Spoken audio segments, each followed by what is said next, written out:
We always start the Know Your Role video with modern day players that are playing the role to help us get a better understanding of it. Here we've got Fernandinho at City. He's played that role for years, sits just in front of the back four, sits in allowing full-backs at the right and the left, Mendy, Walker, Cancelo, Zinchenko to bomb on, and he sits in making the free and allowing Sterling, Mahrez, Sane to bomb in and make an overload up front. You've got Sergio Busquets, who's been doing it for years and years and years at Barca. He's probably had the hardest job of anyone because he's got basically a one-man job, hasn't he? He's got Messi, he had Neymar, Dani Alves, Jordi Alba, all bombing on, Iniesta, Rakitic. Busquets is the man who sits back all the time. He used to sit back with Piqué and Mascherano, helping out the defence. Then modern day, Wilfred Ndidi, proper putting in the graft at Leicester, allowing fullbacks 1 and 2 to bomb on. Chilwell at the time, Pereira, they're bombing on, all going up front to support Vardy. So Ndidi's the one holding back there. Those three great examples of your half-back role. How's it work? Why is it so good? Well, check out this formation, 4-1-4-1, one of the most popular formations in world football. Not just on the game, in world football. Now the cool thing about FM21 is that the roles and formations we expect are going to be pretty similar to FM20, so we can use this as a base guideline. So the half-back roles there, look, right in the middle. It's your pivot of your midfield three. That's the ideal scenario where I'd use it.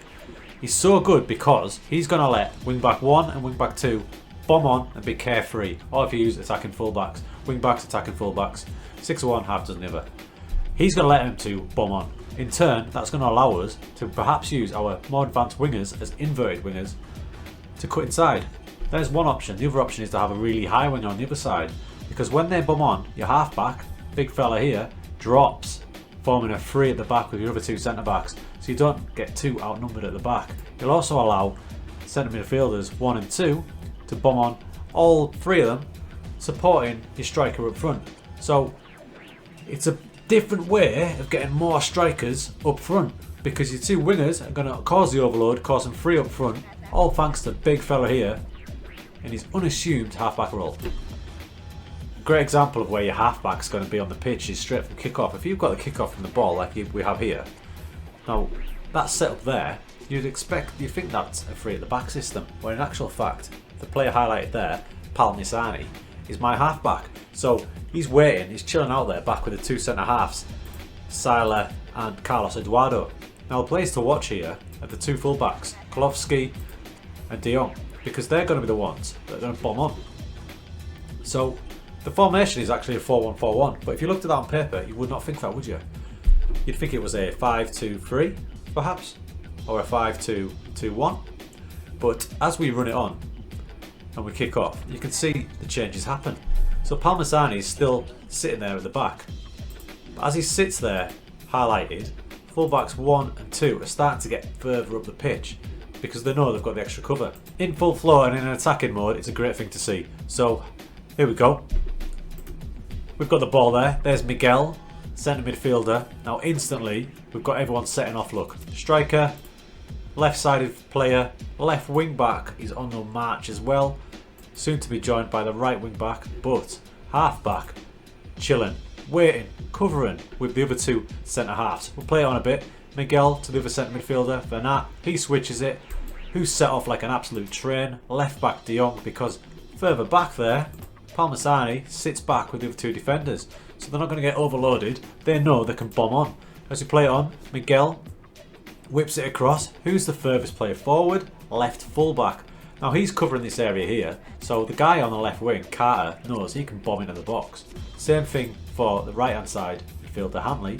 So now we've basically created free striker system. As we play it on, De Jong tries to get the cross in it goes. In the box we've got 1, 2, 3. So they're going to be our free strikers, backed up by 1, 2 centre midfielders. Who's coming up on the right hand side? Man, that's my right wing back. So he's got the licence, there he goes, he supplies the ball to Hanley, who's now playing as a third striker. He dinks it back to a more advanced attacking midfielder, who's safe in the knowledge of the back here. Palmisani is chilling out, looking after the defence. Bernat takes the ball, causes a bit of carnage, pings it in, half back, thank you very much. When wouldn't I use a half back? There's not much point in using a half back if you set him in a wing back system such as that, because if you drag another player here, you're going to have less attacking options for your full backs. for your wingers to hit, because you're going to have a half-back and 3 centre-backs at the back. Possible exception to that would be if you ever venture, and not many of us do, with a libero, because then you can bomb up. Maybe you could use a half-back then, but it's probably not necessary.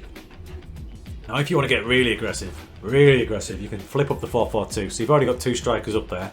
You're going to have your wing-backs bombing on, and then you're going to have your 2 inverted wingers bombing on as well. I'd probably only use this if I was chasing a goal or my team was in dire straits, but still the basis would remain the same. Your half-back will do the covering. He'll sit in between 2 centre-backs, allowing wing-back 1, wing-back 2 to bomb on, allowing winger 1 and winger 2 to bomb on. So in effect you can create 4 up front.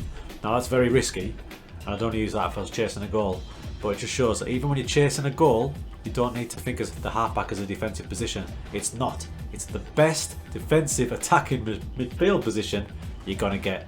Give it a go. Let me know what you think. Here's the attributes to look for in the ideal half-back. So those all-important key attributes for your half-back. So it's a bit of a hybrid, the role of a centre-back and a centre midfielder, so you need a bit of a combination of both. Okay, so you're looking at positioning, heading, jumping reach, tackling, decisions, all important aspects of a centre-back. Some crossing over into a defensive midfielder there. Strength is also a handy one as well.